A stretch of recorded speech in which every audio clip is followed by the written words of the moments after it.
Hello guys, in this video I'm going to show you how to get a link from Google Drive.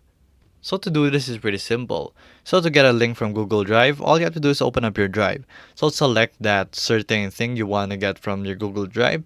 So here we have an image that I want to get a link from. So all you have to do is press the three dots right here and then we can copy the link.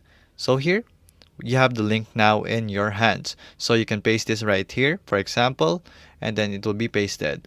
So all you have to do is actually change its access so that the people who are viewing the link can access this. So as you can see, I have it as anyone with the link, but you can change this to people and certain people only. So you can restrict this and it will be updated. So you don't have to recopy the link and paste it again. So it comes with the link and it will stay like that already. So it only has one link. So here we're gonna place it to anyone with the link, and you can change the viewer to commenter, viewer, or editor. So as you can see, if you want to make them edit, we can make them edit by doing that, so they can rename it and move this from place to place.